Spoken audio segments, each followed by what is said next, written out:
We are, that says week 17, it's actually week 18.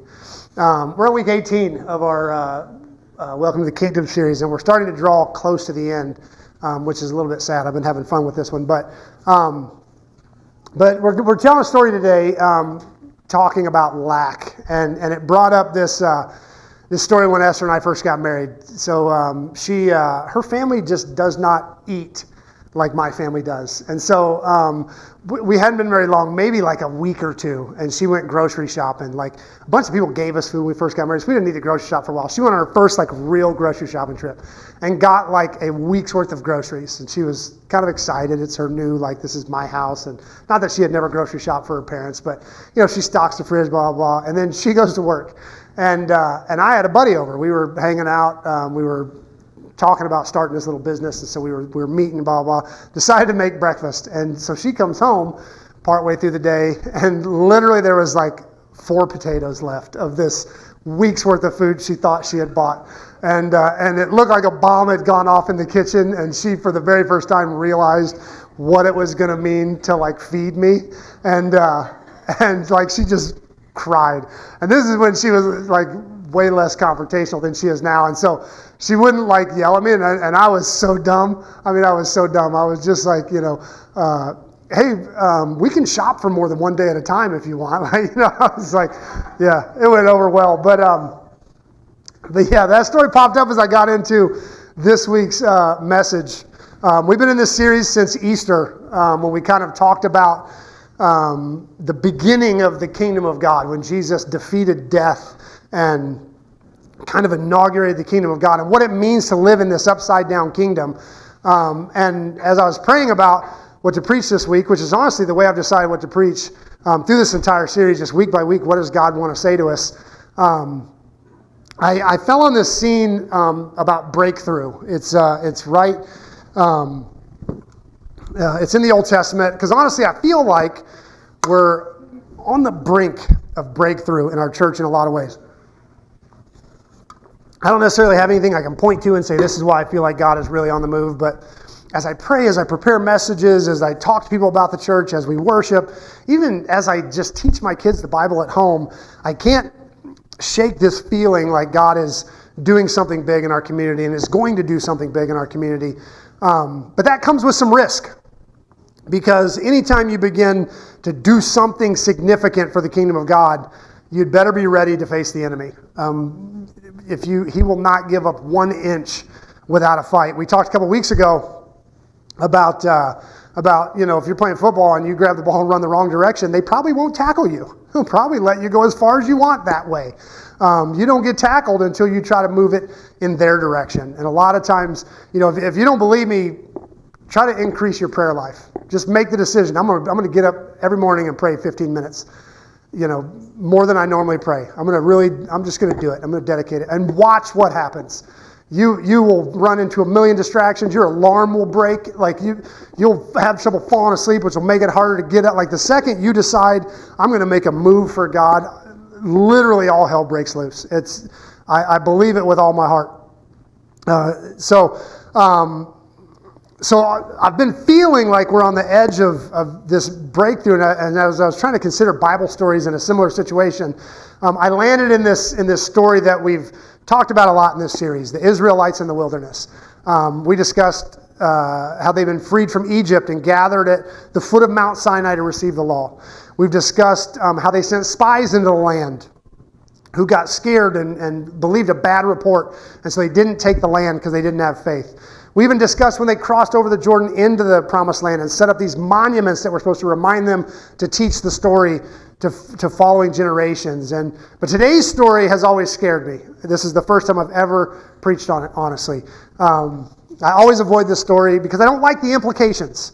And honestly, it's a little confusing, and it doesn't go the way that I feel it should go. It's not an easy one to preach on, but the setting drew me because although they couldn't have known it, the Israelites are just a few short months from entering the promised land. They're right on the edge of their breakthrough. They don't realize it, but they are right on the edge of everything God had promised. So the story is about being on the brink of God's promises. And since the setting was so perfect, I decided just to dive in and see what God would say to us out of this passage that I've always been afraid of. And we're actually going to be reading in the book of Numbers, which is kind of fun because somebody jokingly or recently said, you should totally preach through the book of Numbers.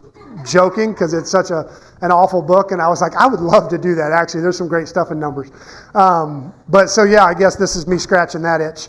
But we're going to be reading in Numbers chapter 20, starting in verse 2. And it reads like this: There was no water for the people to drink in that place, so they rebelled against Moses and Aaron. The people blamed Moses and said, if only we had died in the Lord's presence with our brothers. Why have you brought the congregation of the Lord's people into the wilderness to die, along with our livestock? Why did you make us leave Egypt and bring us here to this terrible place, this land with no grain and no figs and no grapes and no Wi-Fi and no air conditioning and no coffee shops and no pomegranates and no water to drink? Moses and Aaron turned away from the people and went to the entrance of the tabernacle, where he fell face down on the ground. Then the glorious presence of the Lord appeared to them. Sorry, I sang my voice dry. And the Lord said to Moses, you and Aaron must take the staff and assemble the entire community. As the people watch, speak to the rock over there, and it will pour out its water. You will provide enough water from the rock to satisfy the whole community and their livestock. So Moses did what he was told. He took the staff from the place where it was kept before the Lord, and he and Aaron summoned the people to come and gather at the rock. Listen, you rebels, he shouted. Must we bring water from this rock? And then Moses raised his hand and struck the rock twice with the staff, and water gushed out. So the entire community and their livestock drank their fill. And the Lord said to Moses and Aaron, because you did not trust me enough to demonstrate my holiness to the people of Israel, you will not lead them into the land I am giving them. This place is known as the waters of Meribah, which means arguing, because there the people of Israel argued with the Lord, and there he demonstrated his holiness among them. This is the word of the Lord. Okay, so first we got to set this scene a little bit. This scene plays out about 40 years into the wilderness journey. They're right at the end. In fact, this story started, I left off verse 1. Verse 1 says, they came to this place and Miriam died. So this is when that generation that wouldn't take the land was dying off. This is basically 40 years in, right on the border of the promised land. In other words, since we've already covered the story in this series, and if you missed that sermon, I'm sorry for the spoiler, but the Israelites do actually go into the promised land. Spoiler alert. And it happens not long after this story. This is drawing toward the end. So this you might say this story happens on the edge of breakthrough. And the Israelites were wandering for 40 years, literally just waiting for a generation to die. Like, I don't know if you've ever thought of that, but God didn't tell them you're going to wander for 40 years. He said you're going to wander until this entire generation dies. So can you imagine being in that generation, and every time you choke on your water and cough, the whole place looks at you? No, he's okay. Shoot. Or somebody gets bored with manna, and they're like, how you feeling? Wouldn't that be a lot of pressure?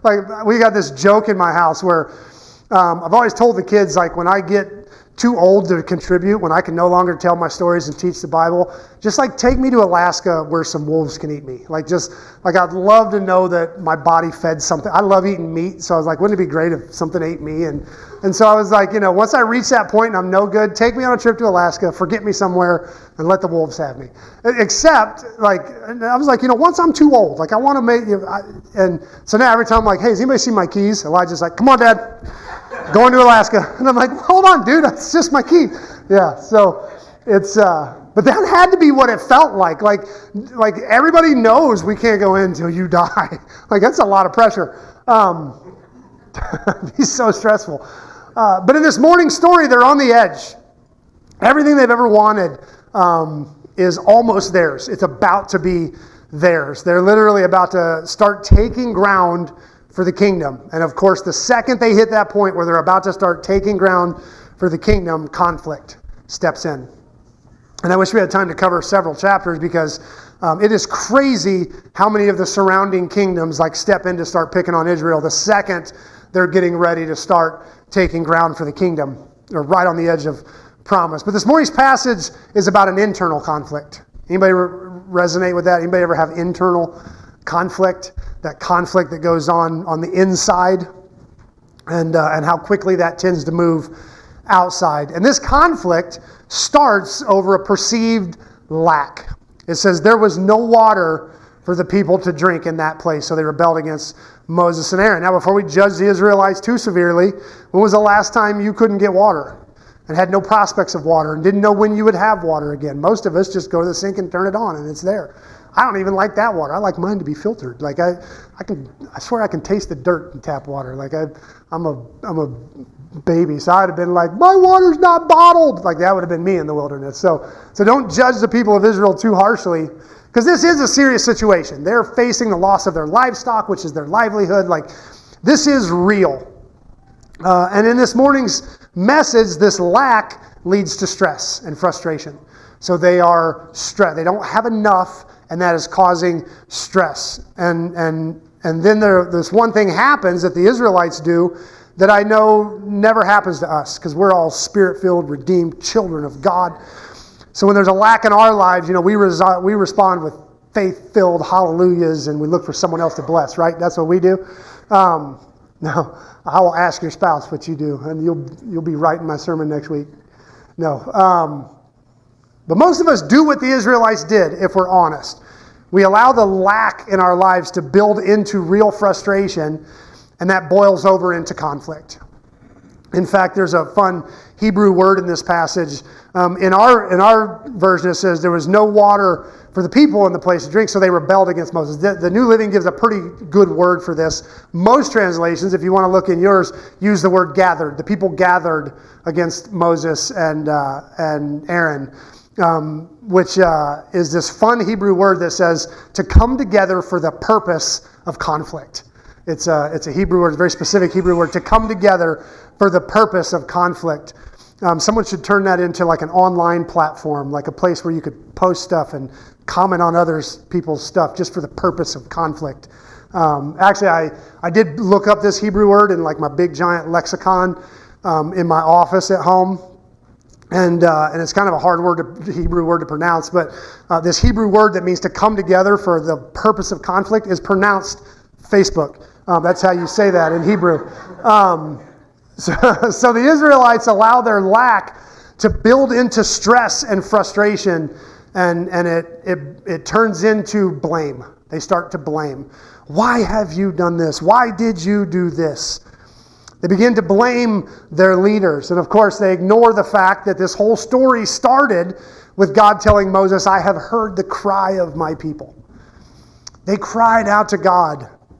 But now they're like, you did this and you did this. It's Moses' fault. It's Aaron's fault. And again, we judge the Israelites, but I think we do the same thing. If only my parents had done a better job. If only this person hadn't left me. If only my boss would recognize my abilities. If only I had a better teacher. Or if this hadn't happened or that hadn't happened. Or some of us are just like, if it wasn't for those liberals, if it wasn't for taxes or greedy corporations. And here's the deal. Any or all of those may be true. The truth is, the actions of other people's do affect our lives, but the painful reality is living while carrying around the weight of blame is exhausting, and I don't think it's very helpful. And here's why I say that. When we blame, and again, I'm not saying we don't deal with our past and we don't deal with the hurts that have happened to us, but when we blame people to the point of feeling like they're the cause of our stress, we never see the situation accurately. We never see it real. Because listen to what the Israelites say.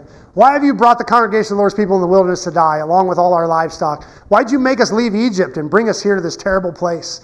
This land has no grain, no figs, no grapes, no pomegranates, no water to drink. And you know what's missing from this list? As they blame Moses and Aaron and they kind of re-script the past to fit their blame, you know what they forget? There's also no whips, no brick quotas. No hay, no mud. No one comes and collects all your 2-year-old kids and drowns them in the river.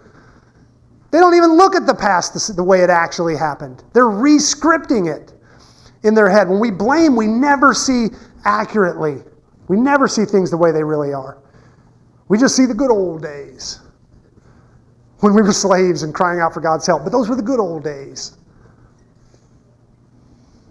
I would have gone pro if it wasn't for that stupid coach.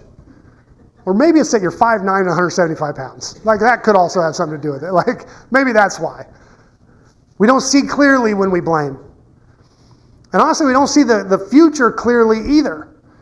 Because if you feel like your life would be perfect if only this one person would do what they're supposed to do, or this one situation would work out the way it's supposed to work out, then you'd never feel lack again. You'd never feel stress again. If that's the way you feel, your view is as unrealistic as Israel's view of their past. And my opinion is most of our frustration about what's going on in our life has very little